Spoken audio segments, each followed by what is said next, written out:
If you're running a growing painting business, you know that as your company scales, your systems need to scale with it, and you've probably had some pain around that.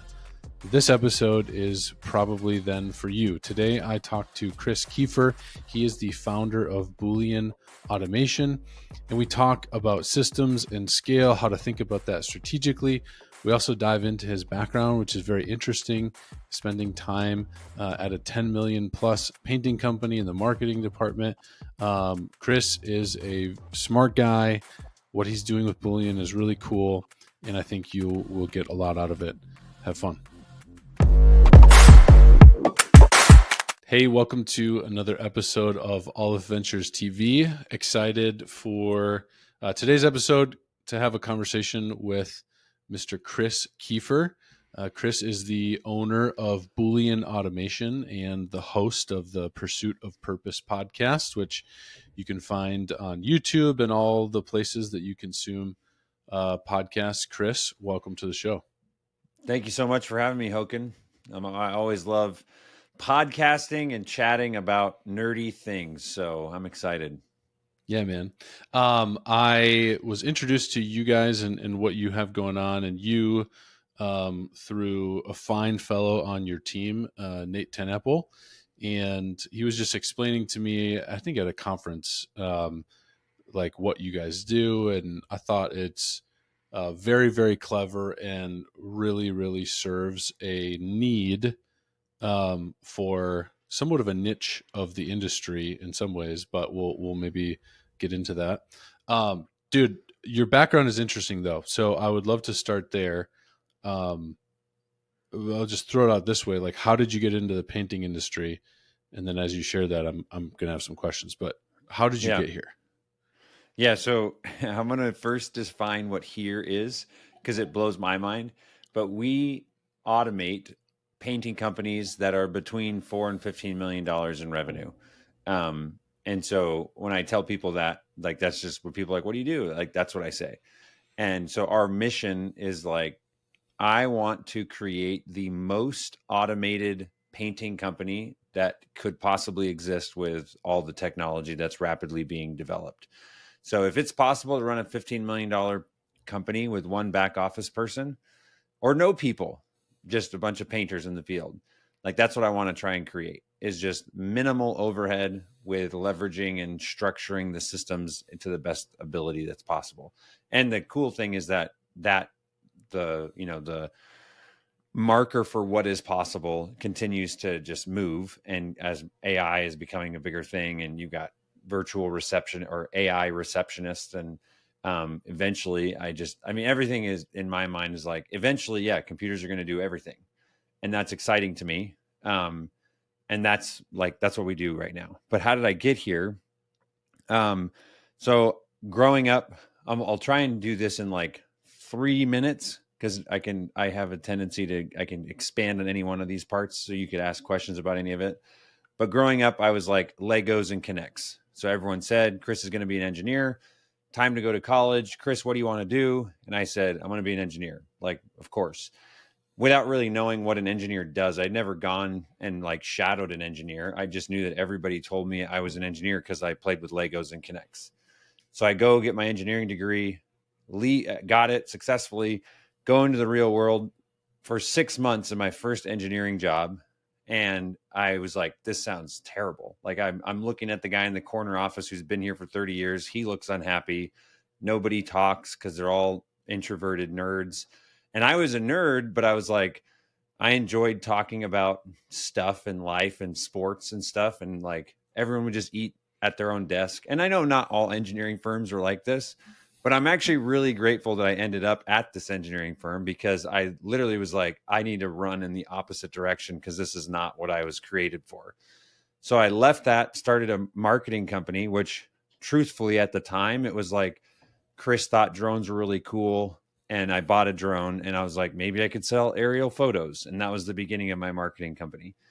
And then over the course of 5 years, we grew that to 6 employees at one point, plus myself.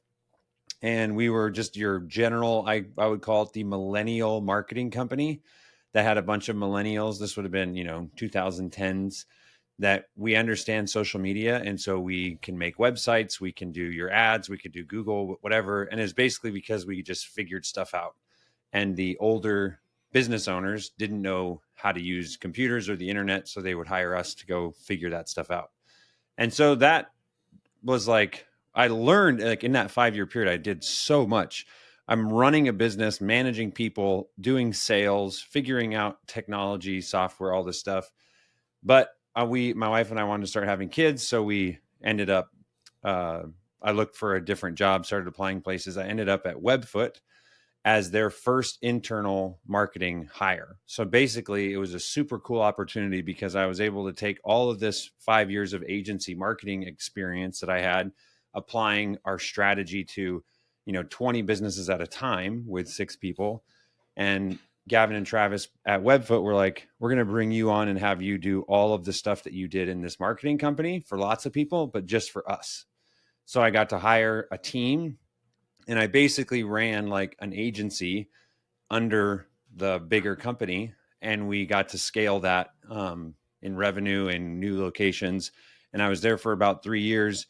And in the process of being a marketing director for a pretty large painting company, I needed better reports to figure out when to stop spending. So like when you're a $1 million painting company and you overspend by 5%, it's like, whatever. But when you're a 10 or 15 or $20 million painting company and you overspend by 1%, people are like, what the heck? Like you got to stop the bleeding. It's a big deal.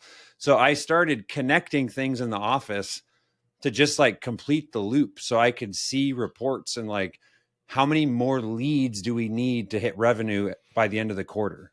And no one knew that, but the data was all in the business to know like, oh, we only need 10 more leads, then we can shut off marketing. And they haven't even been sold yet, but just based on numbers, we would know those types of things.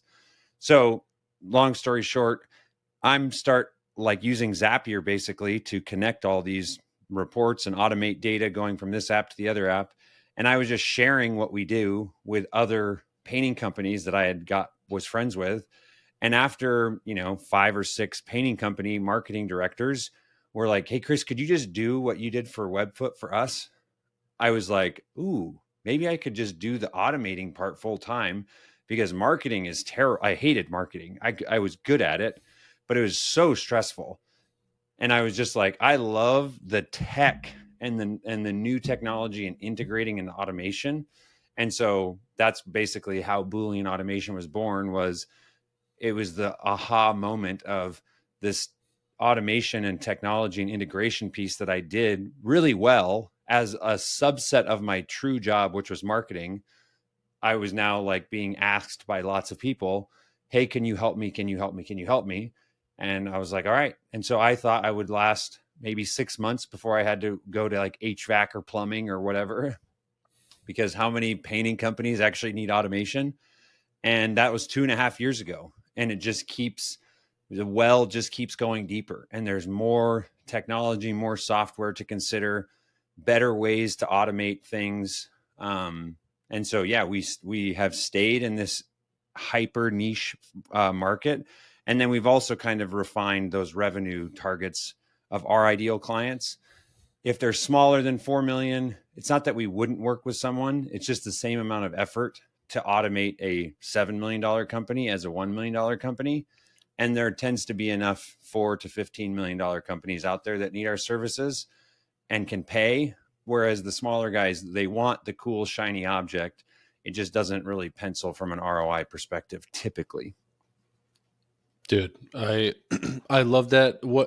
What's interesting to me is I've heard that before. I've listened to a podcast where you're on where you're explaining some of that, and like how does somebody who is more of an engineer type mind be successful as a marketer?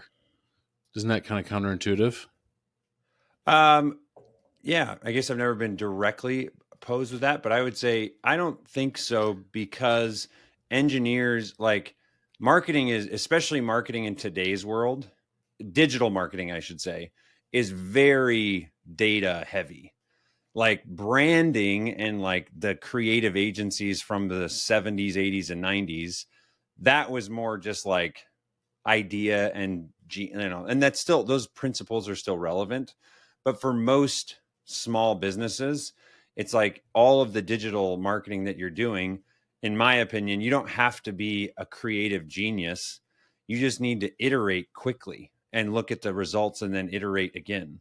So that's where I would say, I think modern day marketing, if you don't have a really strong analytical component, I honestly don't know how you would do well, because um, I would rather have someone that has zero like creative juices technically, and is just able to like look at a bunch of data and try like 100 versions of an ad and be like, oh, they all clicked on this one.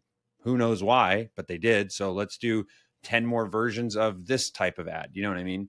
And you didn't used to have that years and years ago, but now you do. So, yeah, I would say I do. And I do think some engineers, I am definitely creative. I'm not an artist, but I would definitely I would have told you maybe 10 years ago that I wasn't creative, but now I think I'm super creative in like architecting data maps. Like my mind is like, I'm inventing and designing the most efficient way to move data through a business all the time. And it's like, I get to solve puzzles all day long. They just don't look like pretty art like an artist creates, you know. I mean, I think it looks pretty, but you know. Yeah, yeah. Um, man, that is, and that's why I wanted to ask you that, because I do think this is like a very common misconception that I think some people, the people who are winning in marketing, I think for service-based businesses, have figured that out, that it is with the tools at your disposal, it's far more about like data and iteration and execution than it is about, the right ideas, or like you don't need to start with the right ideas. You can get data that leads you to the right ideas about your message, about your Yes. right. And that's why I think that's something that people don't understand about marketing. um and even too, especially on the digital, like you look at, all the people, like Mr. Beast. I heard a podcast recently with Mr. Beast. For those who don't might not know, Mr. Beast For the is, 1% of the population that has well, never, no, I'm just kidding. It's in the actually a painting bigger than industry, maybe in the painting industry, he might be a little bit unknown, but basically the most successful YouTuber on the planet. Um, and he's 26, I believe, and he's that. probably, um, yeah, I Worth mean, $10 billion or yeah, more. yep. Uh, if you listen to him talk about, YouTube, it's like you look at him, he's not like a super attractive type looking guy. He's kind of goofy, but he obsesses over iterating. Like he just tries and tries and tries and tries. Today he knows exactly what works, but he like grinded for years and years and years, figuring that out. But I think that like the landscape of digital is an environment where somebody like that can, it can create somebody like that. Mm. Um, so anyways, this is something that we harp on, Nate, our director of marketing, Caleb, Paris Painting, like data. And yeah, that like the creative piece is important. But you got to let the data tell you and lead you and iterate and be willing to do that. So, um, I love that, man. What just again back to kind of the marketing side of things, because I think that this dovetails into broader systems. You started talking about this. What were some of your biggest pain points as a marketer within a larger business? Mm. Um, like what was the pain that you were experiencing that led to some of this bigger system building? Yeah, I would say I'll give you a really specific example, and there's probably a dozen or more of these. But for example, I'm pulling a report, and again, like when was at this company, I started and we were at 10 million.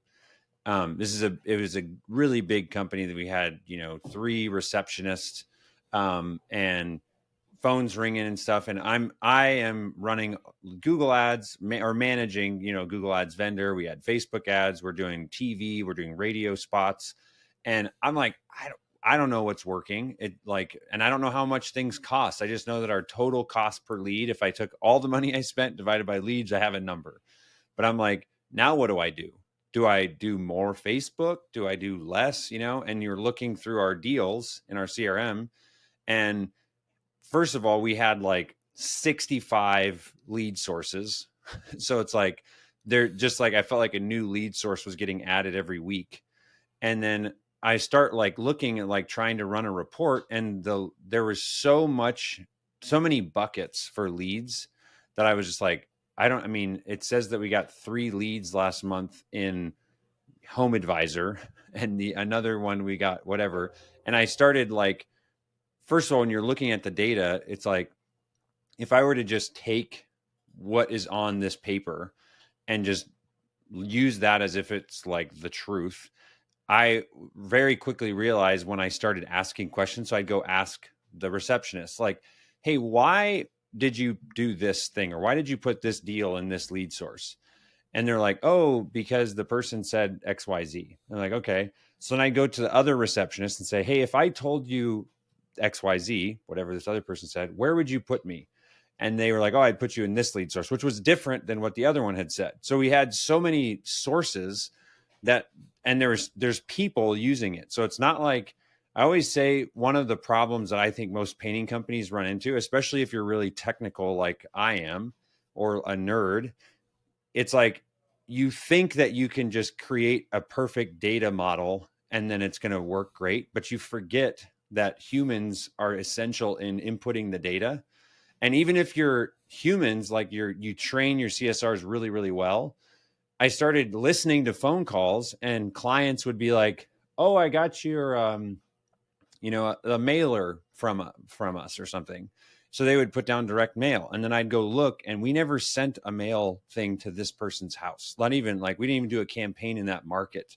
And what they were talking about was like a door hanger, and the client referred to it as a mailer, So it's things like that where you're just like, we're marketers, I think a lot of times are operating on the data and they don't question who put this in, why was it put in the way that it was, whatever.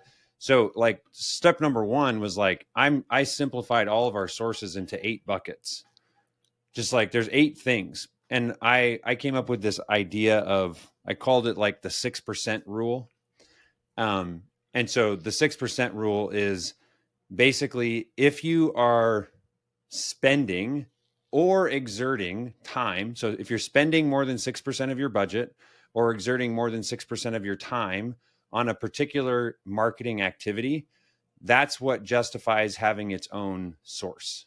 Or you might say we need to. And the reason is because most of your advertising is going to be like in like 2 buckets. Like say we would call it brand. These are all the passive things like our vehicle wraps and just things that you're going to do because you're a professional. And so we get a ton of leads from brand, but only a few of like there was 5 that are paid sources. And so I simplified all of them down into a few buckets. And then I trained the CSRs so that there was no discrepancy. Like everybody knew that if it was anything related to web search, if it's a Google, because your reviews, whatever, like they all go to web search. If it's anything related to social media, put it in social media. And so like, it was just trying to simplify the data. And then the second piece was actually getting every single deal to have a source that was trustworthy now. So that's like an example of the pain. And I could give you very specific ones, but that's one that I think most people could relate to, is that's just on the marketing source side. And then there's the other piece of the equation of like, did we make money on these projects? Or what was our gross profit on cabinet jobs versus exteriors versus interiors? Because at certain times of the year, spending $250 for a cabinet job is actually a steal. We might even spend $300 or $350 on a cabinet job. But in the summertime, we would be wasting money if we spent more than $50 on an exterior, if that makes sense. So it's like, because we didn't know what the like gross profit was by project type, it's hard to justify how much should we spend. Everyone just says like, oh, don't spend more than 6% or whatever. And I'm like, 6% maybe in total, but you're going to have some that you spend 15% on and some that you spend 1% on. So anyways, that's the, I don't even know if I'm making any sense anymore, but that's just my mind just all rattling off these things. No, that, I mean, what's really interesting about that is, and this is, I think, in terms of system building, sometimes I think this gets into expectations of business owners of like, what am I expecting my system to do? What am I expecting my tech to do? Everything that you just described, which I imagine was like a pretty big task, that didn't get you, well, it didn't directly get you more leads. What that was is like laying the groundwork to have the clean data that helps you understand what to invest what to in, do. right? Yes. Yes. And even too, like sometimes with systems and building systems, it's like you're just trying to create a ground below, under your feet, so that like where you stand, which way's up. Yeah. Yeah, exactly. And so maybe that's like a good dovetail of like, when you think about, so initially you're doing this to kind of solve primarily marketing problems, marketing solutions, things that help you do that. Now you're doing systems more broadly for businesses.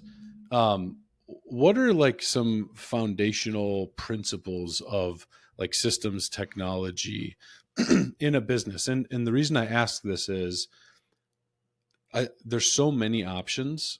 Like it's easy to feel dissatisfied with a technology solution. And there's so many different tools that people can use and they go to. And frankly, that's why, at Aleph, we went the custom route, right? So we built our own, but I think I've seen people, they have a lot of false starts. They start building a tech stack, they start using a solution only to find out, this doesn't really do, what I'm looking for. Can you give any advice or thoughts on like, what are some like first principles, when it comes to systems that an owner should be thinking about before they venture out into solutions? Yeah, I would say first thing is, and I feel like it's easier for me to just give black and white answers on revenue size, because I really, after we've done now in the last 2.5 years, Nathan and I combined have probably done over 150 discoveries with painting companies. And discovery is like at least an hour, sometimes more, of just like, walk me through how your business operates, where are your pains, what do you want, and after you do that, even a dozen times, you start to see some consistencies. And what I would say now is, rule number one: if you are under $2 million in revenue, just use an all-in-one system like Jobber, Job Nimbus, Drip Jobs, whatever. It doesn't matter. Do not overcomplicate what is needed to get to $2 million, which is people, processes, knowing how to sell, selling jobs profitably, producing those jobs. Software is not the bottleneck for a company under $2 million. And I just, over and over and over again, the number of times that I talk to someone that's $500,000 in revenue and they want like what Aleph has, it's like, dude, you just need to learn how to not be the one selling, hire someone, train them, do production rate based estimating, and make a system that's scalable. And then once you get closer to two, then let's start talking about tech. So that's the first thing I would say is Jobber, Job Nimbus, or Drip Jobs, are they like the best software? And that's another question that we get asked a lot, is like, what's the best tech stack? And I would say that's like asking, what's the best house? It's like, I don't know. Are you in college, or do you have kids? Are you single? Are you like, what stage of life are you in? Because a dorm room might be fantastic for you if you're a freshman in college trying to make friends. But if you got 4 kids, like, you do not want a dorm room. I can tell you that right now, And I might, when my wife and I got married, we wanted to be closer to downtown because we wanted to go walks. And like, now we've got 4 kids and we want an acre so they can run around and we can have friends over. And it's like, if we were to be like, oh, we made a mistake and we picked the wrong house, when we got married because we had to move when we were married for 5 years. It's the same exact thing with tech. So it's like, know that your technology needs are going to change. And it's your job as the business owner to think, what do I need now? But also, what am I going to need in the next 2 to 3 years is where I would draw the line. And then know that a company that's growing really, really fast or has plans to grow fast and they're $1 million, they might be able to justify investing in like a really sophisticated tech stack because of how quickly they're growing. And it's the same, again, use the family analogy. If I don't have any kids, but I'm planning on having 1 or 2 kids in the next 3 years, I mean, I might just save myself the hassle of having to move again and just find a house that's going to fit us for the next 5 years or whatever. And that's how I think about technology. So that's the first thing is know where you're at and where you want to get to and how quickly you want to get there. Because if you overcomplicate software when it's not the bottleneck, you're just going to derail everything else in the business that matters. And I'll start with that. You can ask a follow-up and I can go deeper or whatever.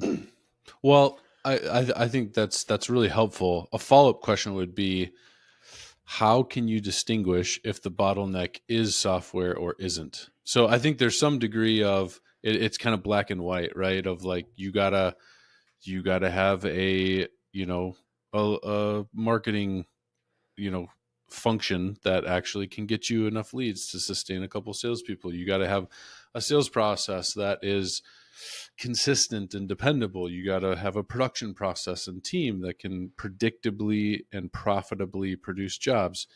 There's kind of somewhat of a critical mass that you get to when you start getting into that gray area of like, okay, are we being bottlenecked by our software, or Yeah. is it still kind of a people thing? I'd be twofold question. Like, one, what kind of, just from your experience in the conversations you've had, what is the revenue range where that starts to get a Yeah. little bit more gray, and then how do you determine Yeah. in that gray? Yeah. So I would say without fail, it's somewhere around the $2 million mark that companies start to have the awareness that software might be limiting them. Then it's, I would say by 4 million, it's extremely rare that you have a company larger than $4 million that doesn't have a pretty solid software or multiple softwares of some sort.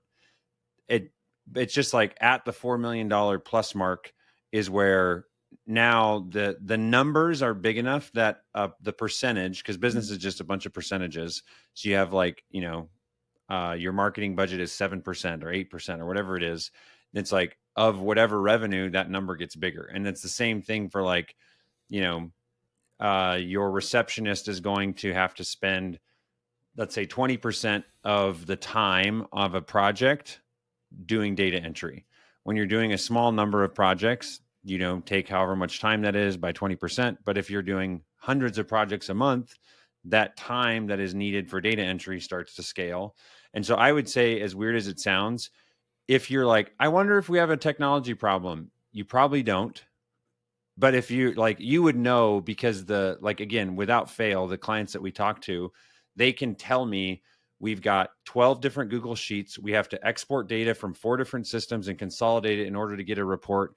And they're just going through the amount of time that's wasted just trying to get a dashboard to answer a critical question like, how many leads do we need, or those types of things. So if you don't have those types of problems, you don't need to invent problems that need to be solved by software. You are very aware of them. So that's the first thing I would say. Let's say you're like, yeah, we've got way too many systems. None of them talk. I'm paying these people to copy and paste data from one system to the next. That would be like, okay, we've now determined that, yes, you do have a software problem. And then I would say, what do I do about that? My answer would be, like with everything in life, start with the end in mind. Stephen Covey talked about that. And it's like, what do I want in 5 years or 10 years? Like, what's the goal? And like a lot of people think that just growing is better because it's why not, And I, to some extent, think, yeah, we should continue to push ourselves and whatnot. But the business owner really has to decide, what size of business do I want to operate? And when do I want to step out of the day-to-day operations, or what's the goal there? And if you can get really clear on the end goal, then you can get really specific, useful advice much faster for the fastest way to get to that end. So assuming that you know you have a problem, you have a clear vision, and let's say that vision is I want to be somewhere between 5 and 15 million or bigger, or I want to get bought out, whatever that thing is, that's where I would say north of the $4 million mark, I am an advocate of not using an all-in-one and instead going with the best of breed approach.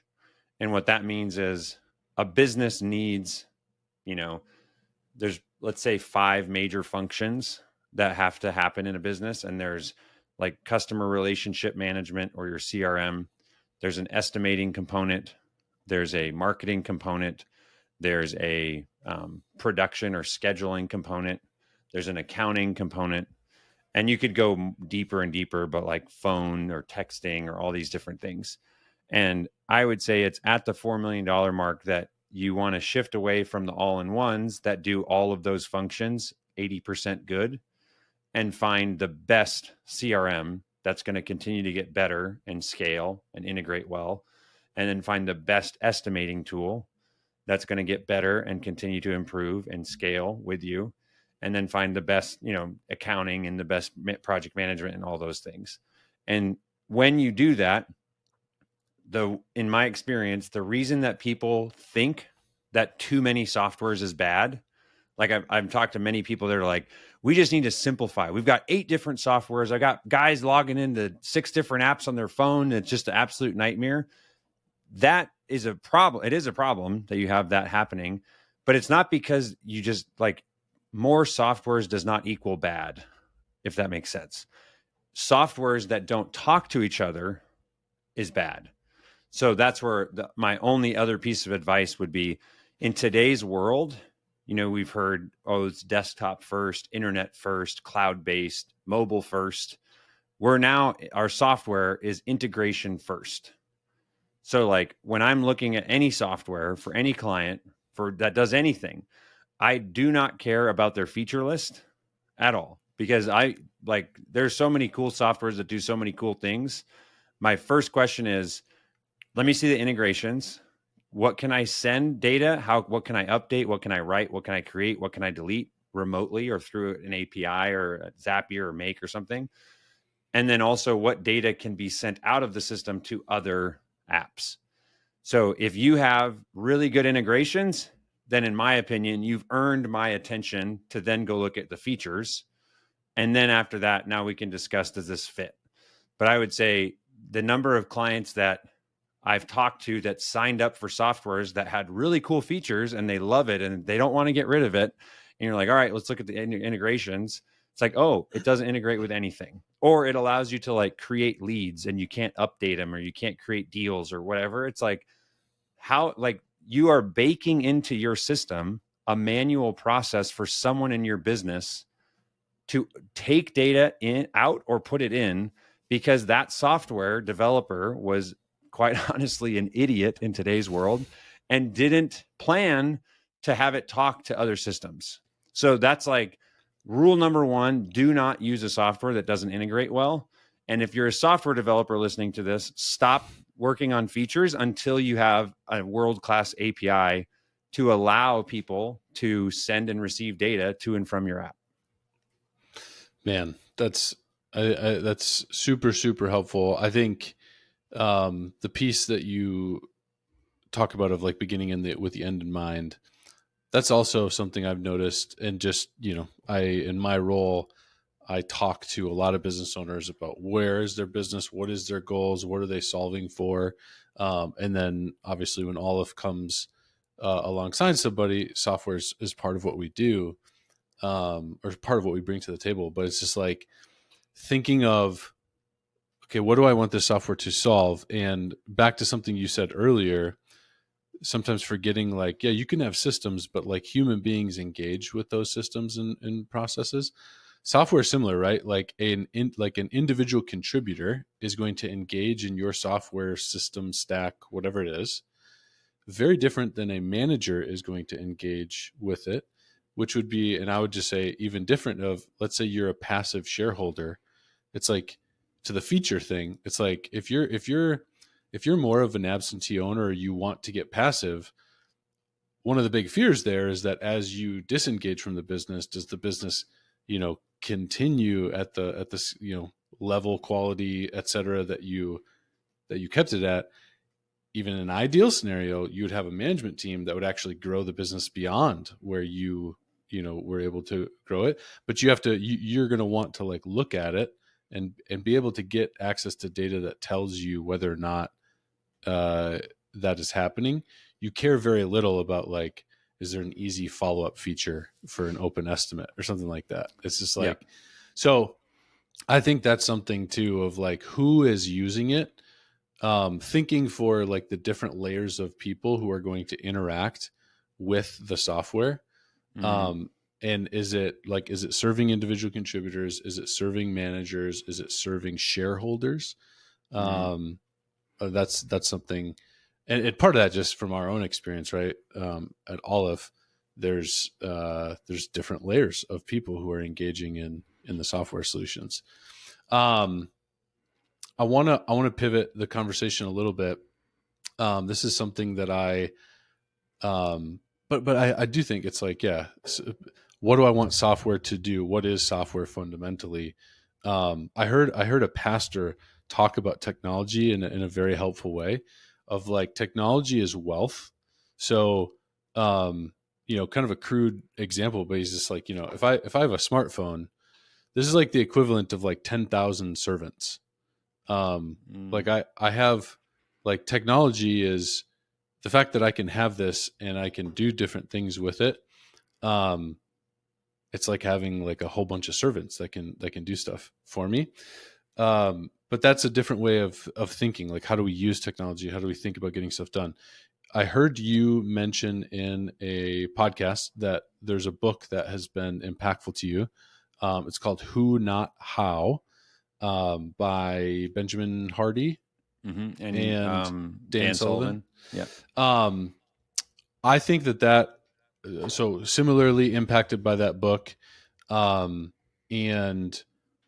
I'm just curious, like what was important to you about that book, and maybe too, why do you think it's important for business owners? Yeah. So yeah, for those of you that haven't read it, this is my explanation of it. Cause I would say any entrepreneur should read it without a doubt. But the way I tell people about it is in school in America, we are raised to like, you're given a bunch of problems and then you're supposed to be like, how do I solve it? How do I solve it? Here's a problem. How do you solve it? Okay. You got an A. Here's a problem. How do you solve it? Oh, you got a C. Wasn't great. But like, we're training people to just be problem, solvers. That's it. And so it's not surprising that when you get to business, because you've been solving problems your whole life, and it's probably why you're an entrepreneur, that there's problems that come to you and you just default to, and this is where I have been for most of my life, default to like, I bet I could solve that. And you're tempted to figure out, how should I do X, Y, and Z? What Who Not How says is the good business owners and managers and the people that scale quickly, they don't ask, how do I solve the problem?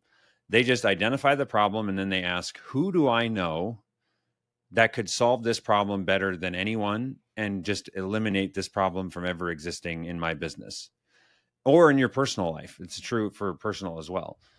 And so it applies to business, but it also applies to like everything in your personal life too, like plumbing, accounting, taxes, and like literally I'm a car mechanic. And there's always someone that listens to this. It's like you're doing your like lawn care and stuff. And people are like, oh, I love mowing the lawn. And it's like, I mean, maybe, but I bet if you've got kids, first of all, I would have my kids. That's the who right there for the mowing the lawn. That's the who for mowing.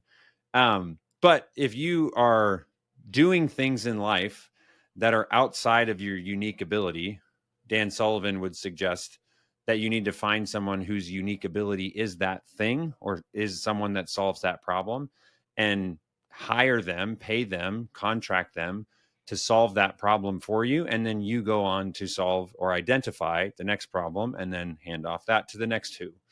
But that's that's my I don't know if you have follow-ups on that, but I think it's a massively undervalued skill and or just like habit that entrepreneurs need to embrace more often, which is you could solve a lot of problems. Like, you're smart.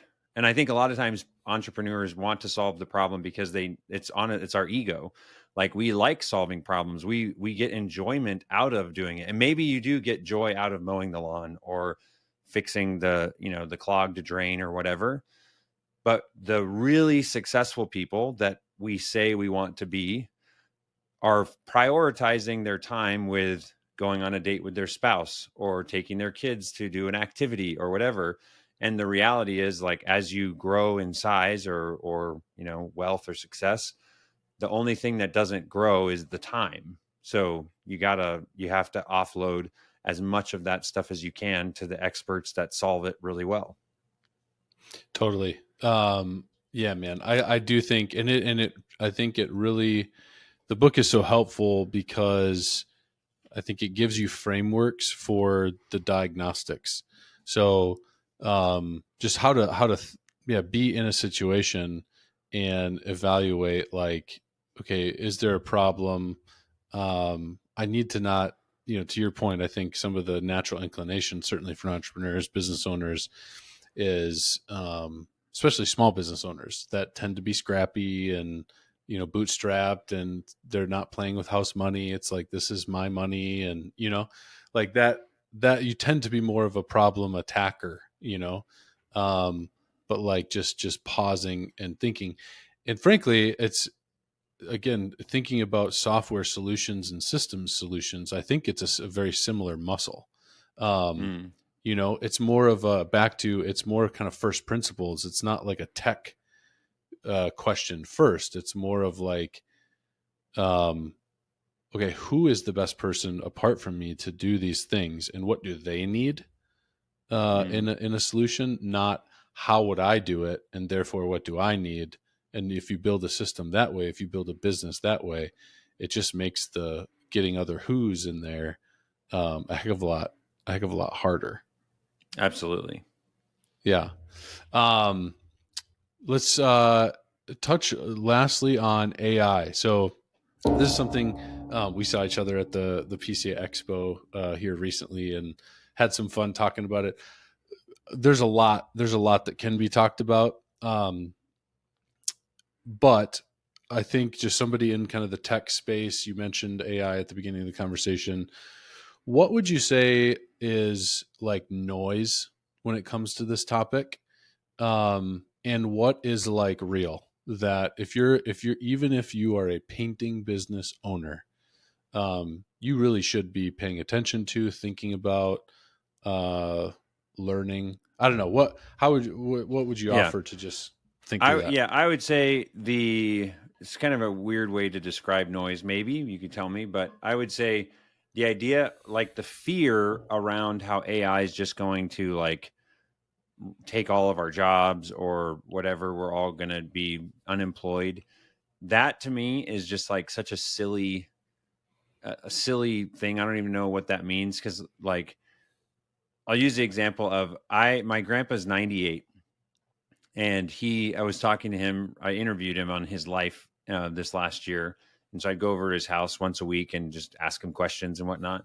And I was trying to he was a logger. So like he cut down trees. He did that for like 40 years and then he retired because he physically couldn't do it anymore. And now he just sits at home and spends time with his grandkids and hosts Thanksgiving and whatever. Like, he's a super happy guy. He's lived in the same town his entire life. And anyways, I'm trying to explain to him what I do for work, which is basically operating on it. He's never owned a computer. I gave him an Alexa so that so he can now his eye's going bad, but he can like ask Alexa to play, I can't even remember. I don't even know what songs he listens to, but his classic oldies, music or the cronies or whatever they're called. But he can now do that. And so he's just like trying to wrap his head around what in the world internet is. Like he didn't have internet until I got him Starlink so that he could use Alexa. And he's trying to understand that. And I look at that as like, we are all my grandpa. We just don't know it yet. And we're talking about AI.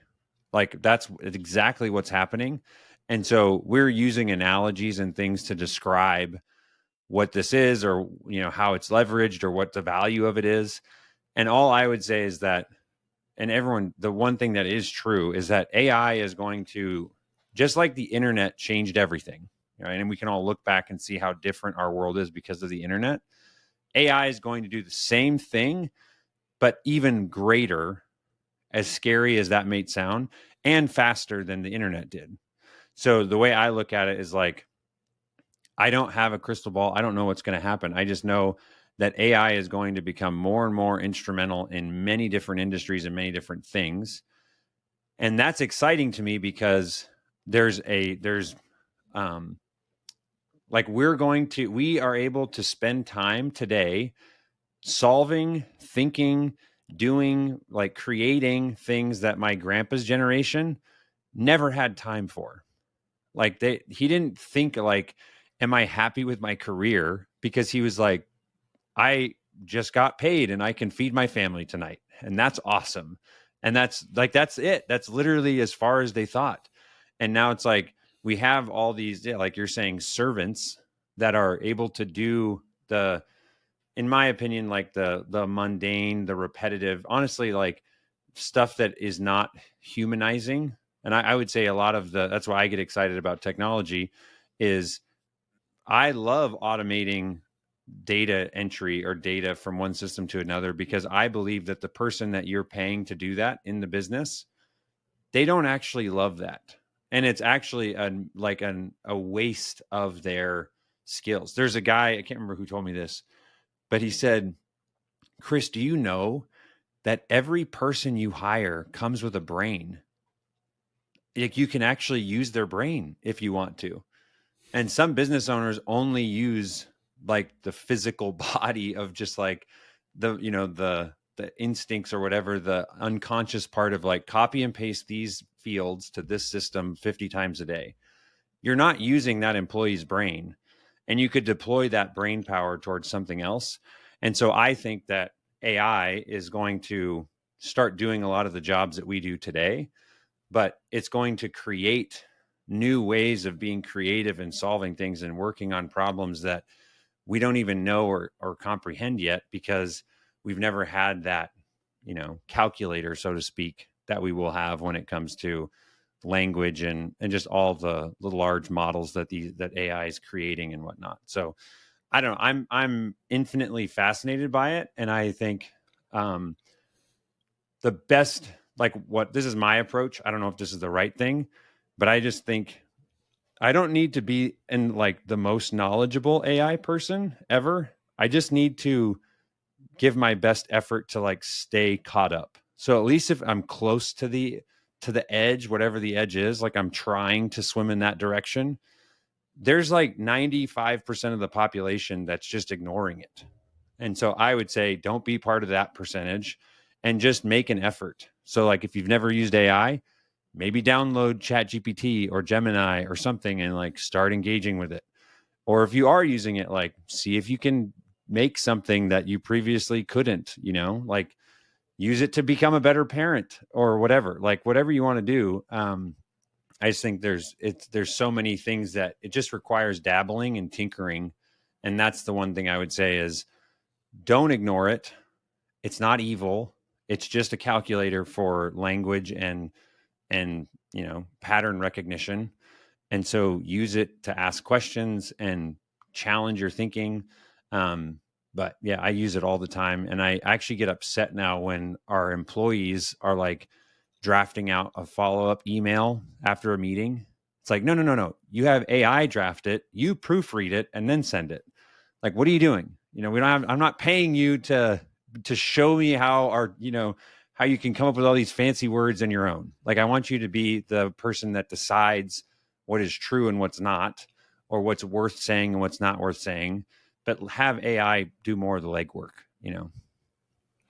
I love that, man. I think that's really helpful. Cuts through, yeah, some of just the rah in the headlines that can come through. I think it just goes back to it's another push for kind of the who, not how. Um, you know, it's a resource. Like it's just like anything else. It's going to be a resource. So those who kind of avail themselves of thinking open mindedly of how can I solve problems and add value through resource, I think are going to be able to use it well. Um, Dude, really appreciate your time, your thoughts. We'll definitely have to do this again. I'm definitely rooting for you guys. I think all if we see ourselves, that kind of that 4 to 10 million plus company in the pinning industry. It's there's plenty of them. There's not the majority of them, right? That is the small portion of Mm-hmm. the industry, and I think that's the space that we play in, and we're trying to serve and kind of be an option for the business owners who want to be there and want to be successful and prosperous in that area of the industry. And so I was excited. Just I think that's an underserved because it's more rare. It's a little underserved group of business owners. So I think what you guys are doing is really cool. So we'll have to do it again, brother. Thanks for coming on. Yeah, thanks, Hoken. We'll talk soon.